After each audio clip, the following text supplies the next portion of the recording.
Olá, pessoal do sétimo ano, tudo bem? Vamos à nossa aula de hoje sobre o campo e a cidade no Brasil. Vamos estudar algumas características do campo, população rural e vamos tentar fazer uma revisão, relembrando alguns assuntos que vocês estudaram aí no módulo 2 de vocês, ok? Então, vamos à nossa aula de hoje, peguem os cadernos e vamos anotar os nossos objetivos da nossa aula. Então, faremos uma revisão e vamos procurar identificar as atividades desenvolvidas no espaço rural. Vamos também identificar as atividades no espaço urbano e compreender a interdependência entre esses dois espaços, o campo e a cidade. E também refletir um pouco sobre os problemas ambientais que ocorrem nesses espaços, no campo e na cidade, ok? Bem, o espaço rural corresponde às áreas de chacras, sítios e fazendas, não é? E fazem parte desse mesmo espaço também a vegetação nativa, como as matas e florestas. As atividades desenvolvidas no espaço rural são as atividades relacionadas à agropecuária, são as plantações, criações de animais e o extrativismo. No espaço urbano, já é formado por casas, por prédios, estabelecimentos comerciais, estradas, construções, etc. As atividades desenvolvidas no espaço urbano são as mais variadas, não é? Atividades comerciais, industriais, atividades de prestação de serviços e bens. Então, temos aí uma gama de atividades que são atividades econômicas, né? Que são desenvolvidas no espaço urbano.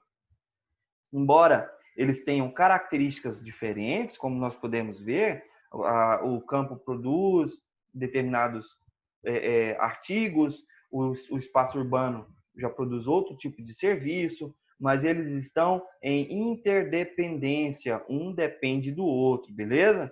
Como mostra aqui as diferenças na nossa imagem, mostram as diferenças entre o espaço rural e o espaço urbano.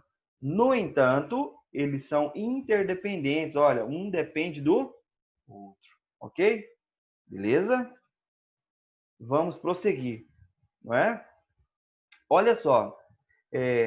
As atividades agropecuária desenvolvidas no Brasil, e agora nós vamos estudar um pouquinho sobre o processo de modernização da agropecuária no nosso país.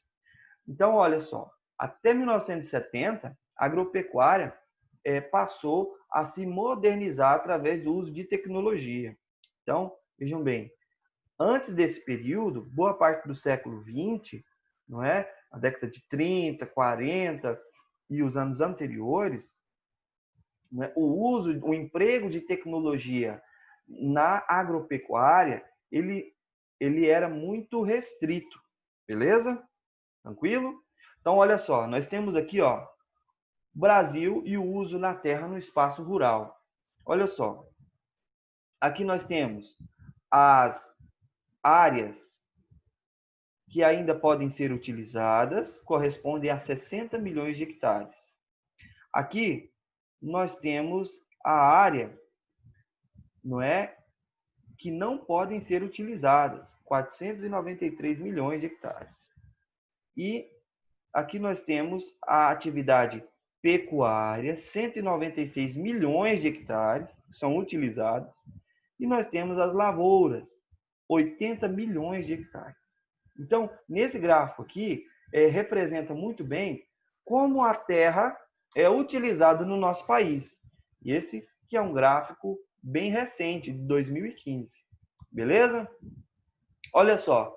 Então, como se deu esse processo de modernização aí da agricultura, da agropecuária, melhor dizendo, no nosso país? Através do uso de fertilizantes, de adubos, sementes, máquinas agrícolas e implementos agrícolas. Ou seja, a modernização da agricultura no Brasil se deu através desses recursos, ok? O uso de fertilizantes, adubos, máquinas Então, há um processo de modernização que só foi possível através do uso desses implementos aí. Na pecuária, nós temos também as técnicas de criação de animais, por exemplo, os confinamentos, não é? O uso de medicamentos, de vacinas, as rações mais nutritivas, mais bem elaboradas, não é? Baseada aí em vários estudos, e também as pesquisas na área da genética contribuíram muito para o desenvolvimento aí da pecuária, que é o melhoramento genético, beleza? Então, nós temos grandes propriedades monocultoras que empregam uma tecnologia mais moderna na sua produção, visando a exportação, ok? Então, aves, carne bovina, carne suína, não é? Na agricultura, nós temos exportação da soja, do milho, enfim. Então, nós temos no Brasil tipos diferentes de propriedades. Nós temos as propriedades pequenas, as pequenas propriedades, né? Que elas desenvolvem uma atividade baseada na família, não é? Chamada de agricultura familiar. Então, o dono da propriedade ali, toda a família trabalha para a produção. Então, a produção ela é em menor escala. Ela tem o objetivo de dar o sustento para a própria família e o excedente, aquilo que sobra, eles vendem e comercializam. Geralmente, em feiras locais, em mercadinhos, né? Então, é uma produção bem mais limitada. Por outro lado, nós temos as grandes propriedades, né? Que fazem uso de máquinas mais sofisticadas e modernas na produção. Então, essas grandes propriedades, elas produzem em grande escala e o objetivo é a exportação para outros países e também o abastecimento industrial, ok? Então, aí, ó, um contraste, uma diferença muito grande entre o pequeno produtor em que a mão de obra é familiar, que não há emprego de tecnologia na produção, porque a produção é em pequena escala, não é? Trabalho mais braçal. E nós temos as grandes propriedades em que há um emprego massivo de tecnologia, de técnicas mais modernas de produção, visando aí o aumento da produção e a exportação. Beleza? Então, duas diferenças. Atividade agropecuária em pequenas propriedades e atividade agropecuária em grandes propriedades. Tranquilo? Conseguiram aí diferenciar? Então, percebam que nós temos diferentes tipos de propriedades, pequenas propriedades e grandes propriedades. E há um nível de desigualdade aí em relação ao emprego de tecnologia. Ok? Vamos observar um pouquinho a estrutura fundiária brasileira e o êxodo rural no Brasil. Não é? Como o processo de industrialização acabou contribuindo para isso. Beleza? Então, olha só. Nós temos aqui, nesse primeiro gráfico, não é? O uso, cerca de 50% dos estabelecimentos rurais, eles são minifúndios, ou seja, são propriedades com até 10 hectares, ou seja, praticamente a metade, não é? E corresponde a 50%. Então, essas propriedades correspondem a 2% da área ocupada no Brasil, e a maioria está destinada ao sustento familiar e ao abastecimento do comércio interno. Ou seja, a produção dos pequenos produtores, as pequenas propriedades rurais de até 10 hectares, elas estão voltadas para a produção interna, para o comércio interno, não para a exportação. Então, na outra ponta, correspondendo a apenas 1% do número de estabelecimentos rurais, estão os latifúndios, isto é, estabelecimentos com mais de 1.000 hectares. E eles ocupam 45% da área agrícola do país e estão sob domínio de uma pequena parcela de proprietários rurais. E boa parte encontra-se improdutiva. Boa parte desses latifúndios são usados para a criação de animais. E aí há o fenômeno do desmatamento, não é? E essas áreas são improdutivas. O que o gráfico está mostrando? Que quem mais produz no Brasil são os pequenos produtores e eles estão voltados para o mercado interno, para o estabelecimento interno. E que a área agricultável, a área agrícola, ela boa parte dela é improdutiva. Outro fator aí do nosso gráfico é que a grande concentração de terra ela está restrita a um pequeno número de proprietários. Vocês conseguiram perceber? Isso significa que tem uma pequena parcela da população brasileira, bem pequena, não é? Que detém a maior parte das terras no Brasil, dos grandes latifúndios. Beleza? Conseguiram perceber isso aí? Então vamos lá. Então, o aumento do uso de máquinas no campo acabou por contribuir para a diminuição de mão de obra. Se eu emprego mais tecnologia no campo, isso significa que eu vou precisar de menos trabalhadores, não é? Então, o processo de industrialização, de modernização, ele provoca, por um lado, desemprego. E o desemprego no campo acabou promovendo o quê? O êxodo rural, quando as pessoas saem do campo e vão para as cidades em busca de melhores condições de vida.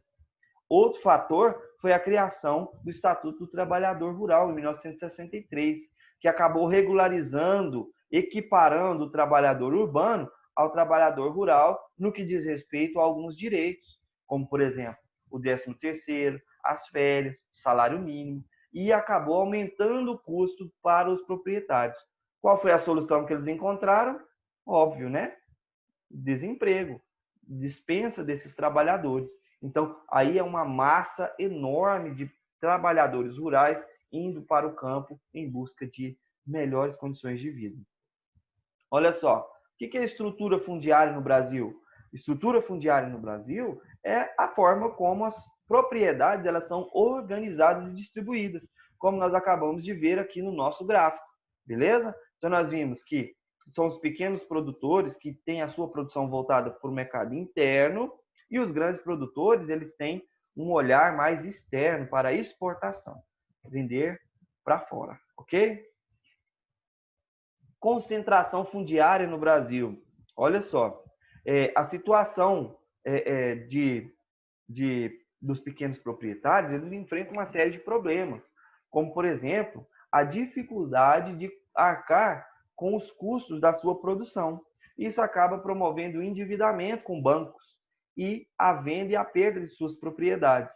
Então, muitos pequenos proprietários, por acumularem dívidas, não conseguirem dinamizar a sua produção e exportação, eles acabam perdendo as suas propriedades e isso contribui para a concentração de terra nas mãos dos grandes proprietários. Então, os pequenos proprietários eles enfrentam grandes dificuldades, não é? E aí dependem muito de políticas públicas que garantam a produção e o sustento de suas famílias. Beleza? Nós temos no Brasil um conflito histórico sobre a terra, né? O MST, né? E outras organizações políticas, alguns partidos políticos que defendem uma reforma agrária, uma revisão na distribuição de terras no Brasil que é muito desigual, ok? Outro fator que eu gostaria de destacar aqui com vocês é que o Brasil, mesmo com toda a sua diversidade, toda a sua riqueza natural, com as suas capacidades produtivas, não consegue aproveitar com muita efetividade a sua capacidade de produção. Trouxe aqui para vocês um exemplo de que para 1 hectare, né, 1 hectare, que corresponde a 10 mil metros quadrados, colhe-se cerca de 4,3 toneladas de milho, em média, tá? Já nos Estados Unidos, a mesma porção de terra, 1 hectare também, colhe-se 11 toneladas, quase 3 vezes mais. Então, isso mostra que o Brasil, mesmo com a sua riqueza produtiva, sua capacidade produtiva, né? Mesmo com a sua biodiversidade, a sua capacidade produtiva, o Brasil ainda está longe de aproveitar adequadamente a terra, ok? Essa concentração de terra nas mãos dos grandes proprietários também revela que boa parte das terras no Brasil elas não são utilizadas, elas não são produtivas, ok? Vira mais pasto para gado, ok? Então, olha só, existe uma discussão muito grande, né, entre os políticos acerca de uma reforma agrária. E existem vários obstáculos. Por quê? Porque geralmente os grandes proprietários, eles ou patrocinam políticos ou são eles mesmos, os políticos, os donos das terras. E isso acaba por inviabilizar uma transformação efetiva em torno das propriedades no Brasil. Então, isso é um debate histórico, né, e muito importante. Ok? Problemas ambientais no campo. Quais são os problemas ambientais mais enfrentados no campo, não é verdade? Nós temos aí o uso de agrotóxicos, né, para melhorar a produção das lavouras, que acabam, muitos deles, o Brasil recentemente acabou adotando uma lista enorme de agrotóxicos que são prejudiciais à natureza. Então, nós temos o uso abusivo. Quando usado em excesso, sem os devidos cuidados, eles acabam por contaminar os lençóis, o solo, os rios, não é? E os próprios trabalhadores que contraem uma série de doenças tóxicas, né? Por causa do uso desses agrotóxicos. Então, o uso abusivo de agrotóxicos ele é prejudicial para a natureza, ok? E acaba aí desencadeando uma série de outros problemas. Nós temos o desmatamento de florestas nativas, que hoje é um problema gravíssimo no nosso país, decorrente da abertura de áreas para o desenvolvimento da agropecuária. Ou seja, derruba-se florestas nativas, não é? E agridem a fauna, a flora, enfim, a biodiversidade, para colocar o gado, para transformar aquele lugar, aquele espaço em áreas agricultáveis, não é? Também nós temos outro fator que são as queimadas. Nesse período de seca, não é? A gente vê sempre nos jornais, nos noticiários, a quantidade de queimadas, não é? Então isso é um problema grave. Por quê? Porque além de destruir a vegetação, compromete a vida dos animais, não é? Muitos animais acabam morrendo ou vão se afugentar em cidades, vão passar por rodovias, são atropelados, além do número de doenças respiratórias que são nocivas aí nesse período do ano, ok? As queimadas também são um problema muito importante que a gente precisa refletir e sabemos quais são as causas, né? Existem queimadas que são que ocorrem naturalmente, não é? Por algum acidente, ou por raio, enfim, e tem aquelas que são voluntárias, quando há as queimadas para abertura, né, de áreas para o desenvolvimento da agropecuária também. A erosão do solo, decorrente da retirada da cobertura vegetal. Então, o solo perde a sua capacidade de solidificar, né? E isso promove aí aberturas no solo. E com a enxurrada da chuva, elas vão aumentando. Então, as erosões, né, em função do desmatamento, elas são resultado da perda da cobertura vegetal dos terrenos. Beleza? Temos também as vossorocas, que são grandes fendas no solo, não é? São situações muito mais graves de erosões.